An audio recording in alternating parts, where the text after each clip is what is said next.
यदि आप Excel user हैं तो आप सम इफ और सम इफ्स फंक्शन को जरूर जानते होंगे और आप इनको यूज भी करते होंगे। लेकिन क्या आप जानते हैं कि जो काम हम सम इफ और सम इफ्स फंक्शन को यूज करके करते हैं वही काम हम डी सम फॉर्मूला यूज करके भी कर सकते हैं।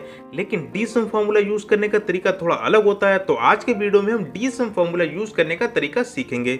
साथ ही साथ सम इफ और सम इफ फंक्शन की डी सम से तुलना भी करेंगे।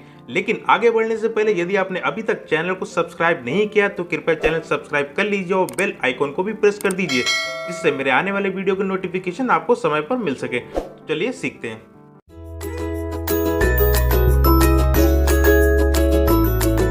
डी सम फॉर्मूला सीखने से पहले सम इफ फंक्शन का रिकैप करेंगे। जैसा कि आप जानते हैं कि सम इफ फंक्शन हम वहां पर यूज करते हैं जब हमें किसी कंडीशन के आधार पर सम करना होता है। जैसे कि यहाँ पर देखिए, इस डेटा रेंज में ए कॉलम में जोन का नेम लिखा है, बी कॉलम में एम्प्लॉयज का नेम लिखा है, सी कॉलम में मंथ का नेम लिखा है और डी कॉलम में सेल्स लिखी हुई है।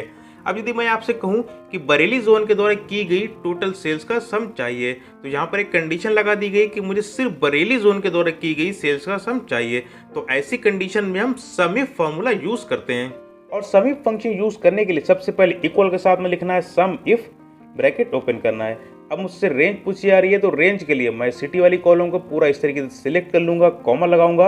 अब मुझसे क्राइटेरिया पूछा जा रहा है, तो क्राइटेरिया के लिए मैं यहाँ पर बरेली वाले नेम पर क्लिक कर दूंगा, कॉमा लगाऊंगा। अब मुझसे सम रेंज पूछी जा रही है, तो मैं सेल्स वाली कॉलम को इस तरीके से सिलेक्ट कर लूंगा, ब्रैकेट क्लोज करूंगा और एंटर प्रेस कर दूंगा। तो आप देखेंगे कि हमारी कंडीशन के आधार पर हमारा रिजल्ट निकल कर आ चुका है। अभी जो काम हमने सम इफ फंक्शन का यूज करके किया है, अब वही काम हम डी सम फंक्शन का यूज करके करेंगे। तो आइए डी सम फंक्शन यूज करने का तरीका सीखते हैं। सबसे पहले इक्वल के साथ में लिखना है डी सम, ब्रैकेट ओपन करना है। अब मुझसे डेटाबेस पूछा जा रहा है। डेटाबेस का मतलब है मेरी पूरी डेटा रेंज। तो मैं पूरी डेटा रेंज को सिलेक्ट करूंगा और डेटा रेंज को सिलेक्ट करते समय आपको ध्यान रखना है कि हेडिंग भी सिलेक्ट होनी जरूरी है। यदि आप हेडिंग सिलेक्ट नहीं करेंगे तो ये फंक्शन काम नहीं करेगा। अब पूरी डेटा रेंज को सिलेक्ट करने के बाद कॉमा लगाना है। अब मुझसे फील्ड पूछी जा रही है। फील्ड का मतलब है कि आप कौन सी कॉलम से सम करना चाहते हैं। अब हम जानते हैं कि हम सेल्स वाली कॉलम का सम करना चाहते हैं, तो अब हमें पूरी सेल्स वाली कॉलम को सिलेक्ट नहीं करना है। अब हमें केवल यहाँ पर इसकी हेडिंग को सिलेक्ट कर लेना। अब मैंने इसकी हेडिंग को सिलेक्ट कर लिया, कॉमा लगाया। अब मुझसे क्राइटेरिया पूछा जा रहा है। क्राइटेरिया सिलेक्ट करते समय आपको ध्यान रखना है कि आपको यहाँ पर ऐसे बरेली को सिलेक्ट नहीं करना है। आपको क्राइटेरिया सिलेक्ट करते समय आपको हेडिंग के साथ में बरेली सिलेक्ट करना है। और यहाँ पर आपको ध्यान रखना है कि जो मेन डेटाबेस की हेडिंग है वही हेडिंग यहाँ पर भी होना ज़रूरी है। अब इसको इस तरीके से सिलेक्ट करने के बाद ब्रैकेट क्लोज कर देना है और एंटर प्रेस कर देना है। तो अब यहाँ पर देखेंगे, यहाँ पर भी हमें वही रिजल्ट मिला जो हमें सम इफ फंक्शन का यूज करने पर रिजल्ट मिला था। लेकिन अब आपका एक क्वेश्चन होगा कि जितना टाइम मुझे सम इफ फॉर्मूला अप्लाई करने में लगा उतना ही time D some formula apply करने में भी लगा, तो यहाँ पर मुझे समय की बचत नहीं हुई। आपका क्वेश्चन बिल्कुल सही है, लेकिन जब मैं D some formula multiple condition के साथ यूज करूंगा तब आपके समय की अधिक बचत होगी।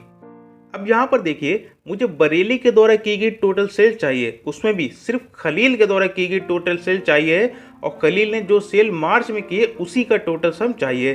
तो यहाँ पर तीन कंडीशन लगी। पहला, मुझे बरेली का केवल सम चाहिए, उसमें भी दूसरी कंडीशन लगाई गई कि बरेली जोन में सिर्फ खलील के द्वारा की गई सेल का सम चाहिए। तीसरी कंडीशन है कि खलील ने जो मार्च में सेल्स की उसका ही सम चाहिए। तो यहाँ पर मैं सम इफ्स फॉर्मूले का यूज करूंगा। तो आइए इक्वल के साथ में लिखते हैं सम इफ्स, ब्रैकेट ओपन करेंगे। अब मुझसे सम रेंज पूछी जा रही है। सम रेंज के लिए मैं इस तरीके से सेल्स वाली पूरी कॉलम को सिलेक्ट कर लूंगा, कॉमा लगाऊंगा। क्राइटेरिया रेंज 1 पूछा जा रहा है, तो मैं यहाँ पर सिटी वाली कॉलम को सिलेक्ट करूंगा, कॉमा लगाऊंगा। क्राइटेरिया 1 पूछा जा रहा है, तो क्राइटेरिया 1 है हमारा बरेली, तो मैं बरेली के नाम पे क्लिक कर दूंगा, फिर से कॉमा लगाऊंगा। अब क्राइटेरिया रेंज 2 पूछी जा रही है, तो मैं इस तरीके से नेम वाली कॉलम को सिलेक्ट करूंगा, कॉमा लगाऊंगा और फिर खलील के नेम को इस तरीके से सिलेक्ट कर लूंगा, फिर से कॉमा लगाऊंगा। अब मुझसे क्राइटेरिया रेंज 3 पूछी जा रही है, तो मैं इस तरीके से मंथ वाली कॉलम को सिलेक्ट करूंगा, कॉमा लगाऊंगा और क्राइटेरिया 3 के लिए मैं यहाँ पर मार्च पर क्लिक कर दूंगा, ब्रैकेट क्लोज करूंगा, एंटर प्रेस कर दूंगा।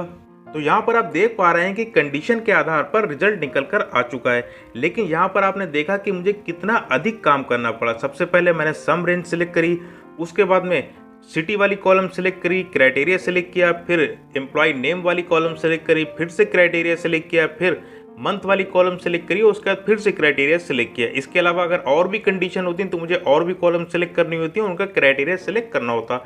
लेकिन डी सम फॉर्मूले में ऐसा नहीं है। आपको सिंपली बस इक्वल के साथ में लिखना है डी सम, ब्रैकेट ओपन करना है और आपसे डेटाबेस पूछा जा रहा है, तो डेटाबेस आपको इस तरीके से हेडिंग के साथ में सिलेक्ट कर लेना है, कॉमा लगाना है। अब आपसे फील्ड पूछी जा रही है, तो फील्ड का मतलब है कि आप कौन सी कॉलम का सम करना चाहते हैं। तो हम जानते हैं कि हमें सेल्स वाली कॉलम का सम करना है, तो मैं यहाँ पर सेल्स वाली हेडिंग पर क्लिक कर दूंगा, फिर से कॉमा लगाऊंगा। क्राइटेरिया पूछा जा रहा है, तो क्राइटेरिया में मुझे बस एक बार में इस तरीके से तीनों क्राइटेरिया सिलेक्ट कर लेने हैं हेडिंग के साथ में, ब्रैकेट क्लोज कर देना है, एंटर प्रेस कर देना है। तो आप देख पा रहे हैं सेम रिजल्ट मेरा निकल कर आ चुका है, जबकि मेरा समय बिल्कुल भी बर्बाद नहीं हुआ।